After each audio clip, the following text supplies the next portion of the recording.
What's up guys, and welcome to the F1 2017 Road to Ferrari once again. We're here for episode number 12, and if you guys are happy to see this series once again, do make sure to leave a like down below. It does really help. And yeah, we are here for another double episode today. We have got both the Singapore and Malaysian Grand Prix. So yeah, a double race.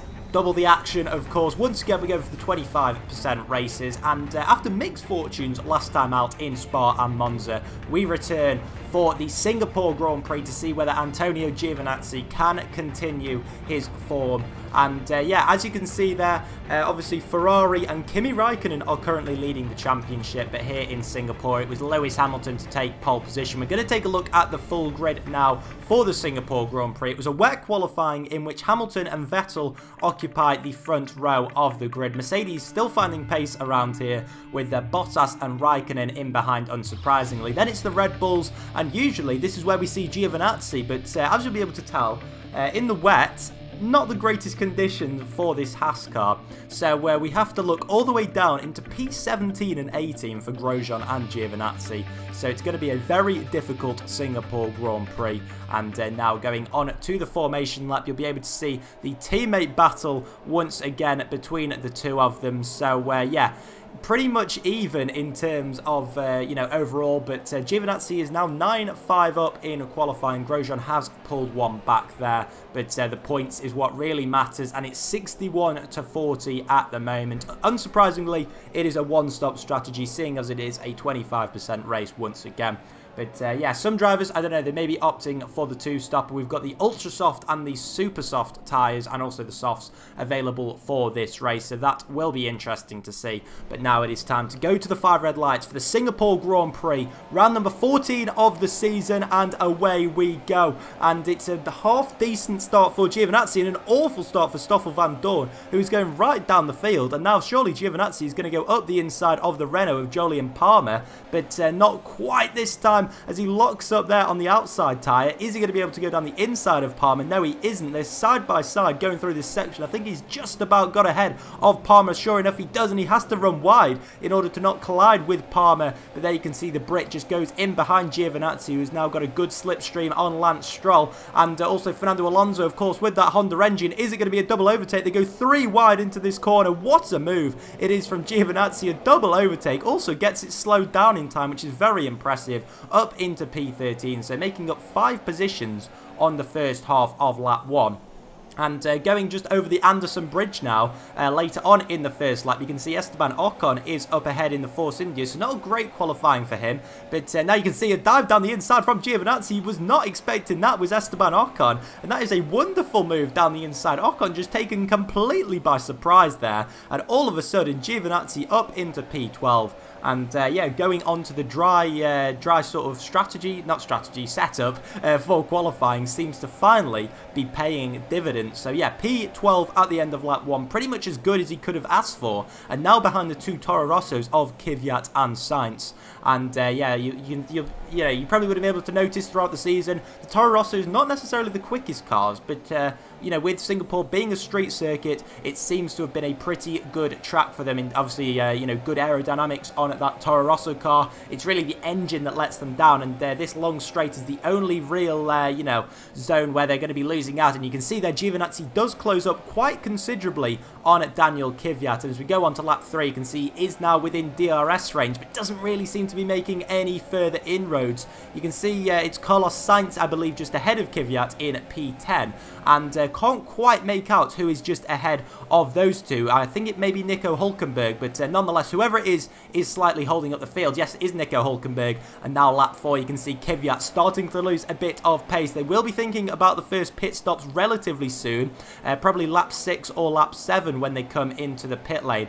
But now Daniel Kvyat, you can see in the corners, definitely losing quite a bit of front end grip, but he does seem to be getting the traction from those rear tyres. So he's just about keeping ahead of Giovinazzi for the meantime, but he's closer than he has ever been now on the pit straight. Not usually an overtaking opportunity into turn 1, but he's definitely close enough to make a move, and it's a big lockup from Daniel Kvyat, and Giovinazzi gets through, and as does Esteban Ocon, interestingly enough. So yeah, Giovinazzi up just behind a points-paying position, but now we're going to take a look to see exactly what happened. So we're riding on board with Esteban Ocon. You can see Giovinazzi go down the inside, and a massive lockup from Kvyat just allows Ocon to come through as well. So not a good couple of corners for the Russian, and that pretty much affirms the fact that his front tyres have gone. And now you can see we've got a little bit of a roadblock because Felipe Massa is slowing down. So Hülkenberg and Sainz were very much caught up underneath the bridge there, and that has really played into the hands of Giovinazzi, who is now up into a points-paying position. So we're going to take a look in a minute to see what happened to Felipe Massa, but currently now just going to stay on board for the meantime, because Giovinazzi may have a move at Carlos Sainz, possibly at the start of lap 6, but I think he's just a little bit too far back. Also, Sainz will probably be trying to make a move on Hülkenberg, but Hülkenberg and Sainz actually have an identical engine in the back of their cars, both with the Renaults, and obviously the Haas has the Ferrari powertrain, which should hopefully power him through. But even in the early part of the straight, Sainz seems to be pulling away, so possibly a bit of engine wear there for Giovinazzi. He has had this engine in for quite a while, and yeah, sure enough, doesn't really close up too much whatsoever. But now we're going to take a look at what happened to Felipe Massa, and it was a puncture, in fact, which is interesting because obviously we had a wet qualifying, meaning that he didn't qualify on those tyres, and very early on in this race it just seems to have given up. So possibly he ran over some debris, I'm not sure, there may have been a bit of contact up ahead, but then he just goes into the inside wall, which is exactly what triggers Hülkenberg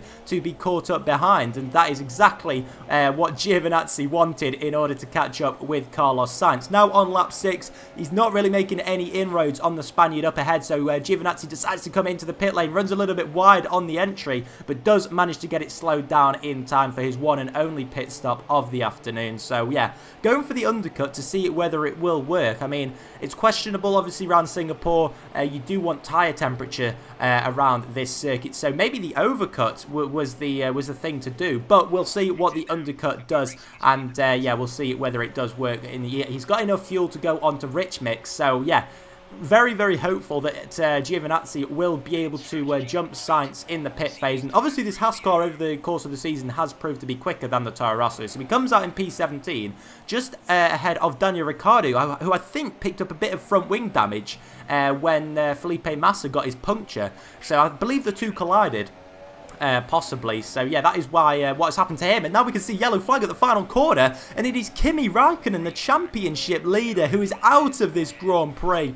And boy, that is a big swing in the championship, as now we've got cars in the pit lane as well, and Carlos Sainz has considerably jumped Giovinazzi. So as I thought initially, I think the overcut was the way to go. But here we see what happened to Räikkönen, who retires from P2, a power unit failure or some sort of mechanical failure, and that is not what Ferrari wanted. Obviously in real life it wasn't a great Grand Prix for them, and in the game it hasn't been any better. But now we can see a lot more cars coming into the pit lane, and Giovinazzi settles back in to P10, which was his initial position, I believe.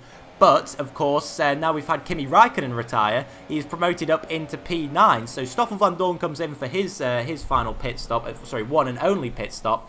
And then, as expected, Daniel Ricciardo comes in for another pit stop. So yeah, he obviously did have to pit early on in the race, because he's had to go for the two-stopper, and that promotes Giovinazzi up into P8. So there's been three sort of very different issues for cars up ahead, which has promoted him from P11 up into P8, and now finally on lap 13 he's managed to catch up with Carlos Sainz, which is surprising seeing as Sainz's tyres are a lap newer. But will he go for a dive down the inside? Sure enough he does. Sainz also had DRS, so that's an even better move from Giovinazzi, caught Sainz unawares, and up into P7 with just a lap and a half to go. It really has been a great Singapore Grand Prix, and a great one to drive in as well. So Giovinazzi now closing in on Nico Hülkenberg on the final lap of the race. He will have the DRS, but once again, that Renault engine just seems to pull away. It seems to accelerate just a little bit better at the start of the straight, so possibly a setup error from Giovinazzi and the Haas team, and he tries to go down the inside of Hulkenberg, but it was very optimistic, and sure enough, he bailed at the end. And now you can see the fireworks come out for Lewis Hamilton, who has won this Grand Prix. Just look at how bright it is. Giovinazzi, I'm surprised he wasn't completely sort of dumbfounded when he came around that final corner, but there you can see he comes across the line for a very good P7. Obviously, a lot of luck along the way as you see his helmet shining in the night sky in the lights. But it was Lewis Hamilton who took victory, just like the real-life Grand Prix, and he has very much closed the gap now on Kimi Räikkönen. So it was a Mercedes 1-2 around a Ferrari-dominated track. So, yeah, not a great weekend for Ferrari whatsoever. Only 15 points to Mercedes 43.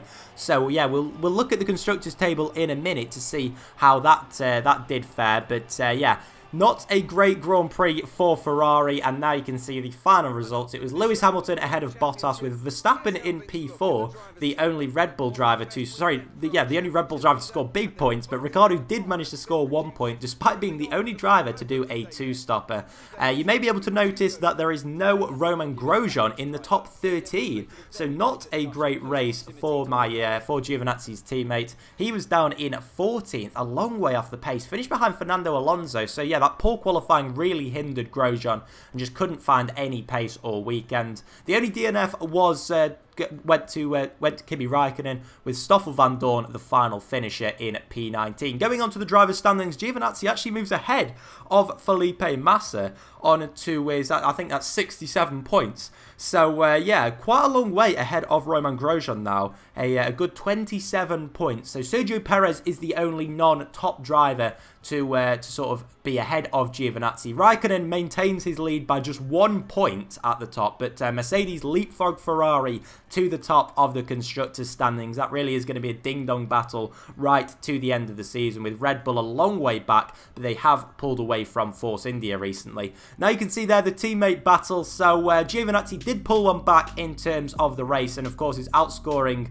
Grosjean quite considerably now, but well, without further ado, we get straight into the second race for the Malaysian Grand Prix. And as you can see, it's dry. I believe it was a dry qualifying, but there was some rain that came late in the session, which caught out quite a few drivers, and you'll see exactly who that was. But Ferrari, they weren't caught out. It was a good race, a good qualifying for them. They were 1-2.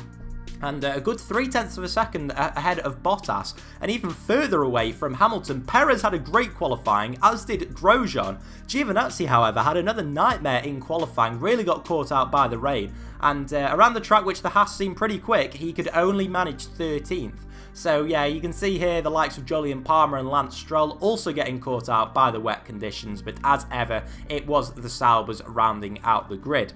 So yeah, Malaysia, a track which this Haas car was looking pretty strong in. In practice, Giovinazzi was quick, and I believe he was 6th position in one practice session where he did his qualifying run. So yeah, Grosjean really had the pace in qualifying. Unfortunately, Giovinazzi couldn't sort of convert that into a good qualifying, but now we have 14 laps ahead of us for the Malaysian Grand Prix, and for Antonio Giovinazzi to really make up for that. So now we are going to go to the 5 red lights here in Malaysia. The sun is out. What will Giovinazzi be able to do? It's 5 lights, and away we go here in Sepang, and it's not a great start from Giovinazzi, but an awful one from Carlos Sainz, and a great one from Esteban Ocon. Also, Massa seemed to get bogged down by the fact that Ricciardo didn't get a great start. So Giovinazzi now goes down the inside of the Toro Rosso and also a Williams. Will he be able to hang it out? No, because it turns to the outside line here, and I don't believe he's probably made up any position. No, he hasn't. He's back down into P13 behind Felipe Massa, and will he be able to get the move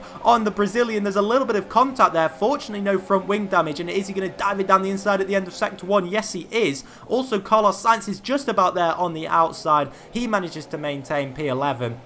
But now, as we go into the sweeping left-hander, Giovinazzi is just going to stick behind the Toro Rosso driver for the meantime, but he's following very, very closely at the moment. Tries to take a look down the inside there, but no doing and Esteban Ocon is up ahead in P10. So not far off the points is Giovinazzi, but he has only made up one position at the start, and considering his Haas car is looking a lot quicker than the likes of Toro Rosso and Williams, it was pretty disappointing to see. And there through the hairpin, he just didn't seem to get any traction whatsoever. And now around the final corner on lap 1, you'll be able to see that the engine in this Haas just isn't performing. Obviously, it's a very old engine now that's been used for quite a few races, but he's had to stick it in the back of the car if he is to only be using the required amount of power units to the end of the season. And he's been punished by Felipe Massa, who's gone straight down the inside of Giovinazzi, and he's back exactly where he started now in P13. And surely Massa is going to outdrag him now on the run up to turn 4 at the end of sector 1.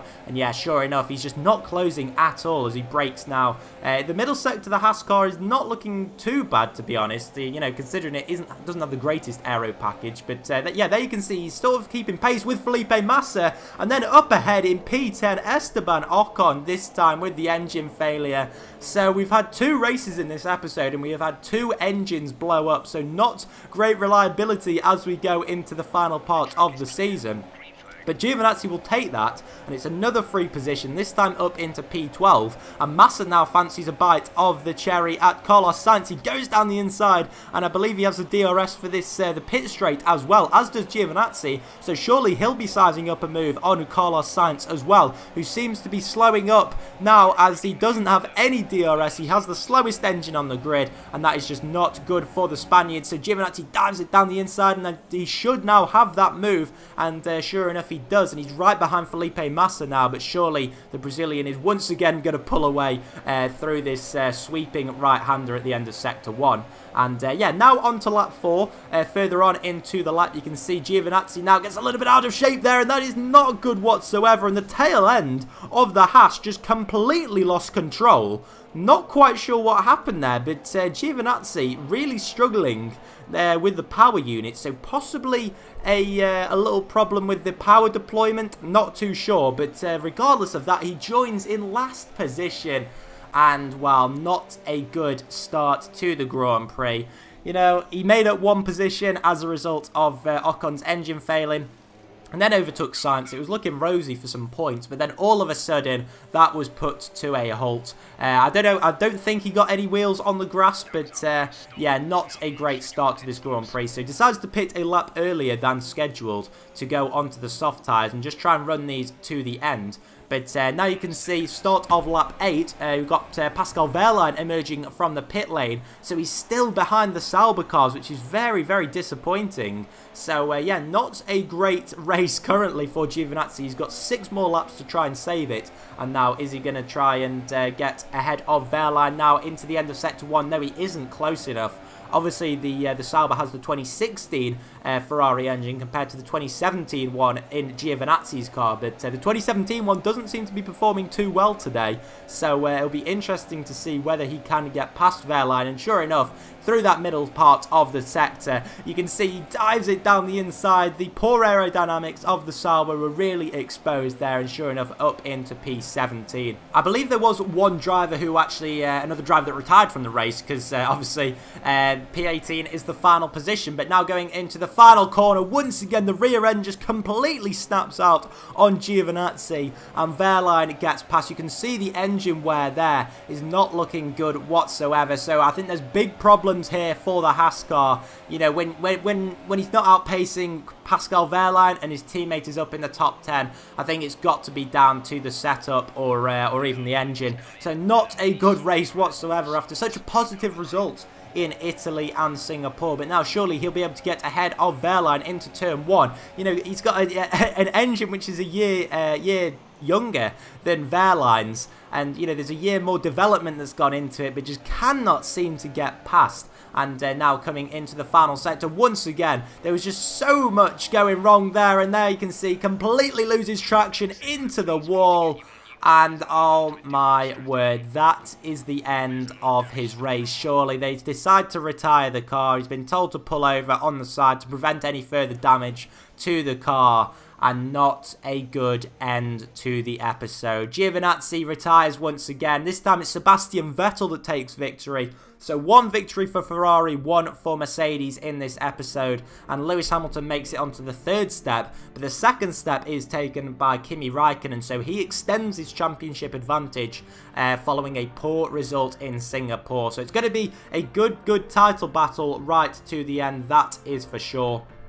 But yeah, not a good race for the Haas guys whatsoever, or at least on Giovinazzi's side of the garage. Of course, we'll have to see how it ended for Grosjean. But yeah, there you can see P7 for Romain Grosjean, finished just behind Sergio Perez. But apart from that, he was the best of the rest. In fact, finishing ahead of Max Verstappen, who must have had some sort of issues to finish down in P12. Yeah, Carlos Sainz actually finished 10th, so if Giovinazzi had have stayed there and not had any issues, he probably would have scored points, but not good whatsoever. And Nico Hülkenberg also retiring, as well as Esteban Ocon. So yeah, quite a race of attrition, only a 25% race and 3 cars retiring. Wehrlein was the last of the finishers, unsurprisingly. And yeah, as we now go on to the drivers' standings, it is Kimi Raikkonen at the top, with Hamilton, Bottas and Vettel the top 4 still, of course. And yeah, Giovinazzi moves down behind Felipe Massa once again, but still ahead of his teammate quite considerably. And yeah, now as we go on to the constructors' standings, Haas holding their own in P5, but now 13 points, I believe, or is it? Yes, 13 points behind Force India. But guys, that wraps up today's episode. I hope you did enjoy it. And yeah, do catch me next time for the Japanese and US Grand Prix. But until then, bye-bye.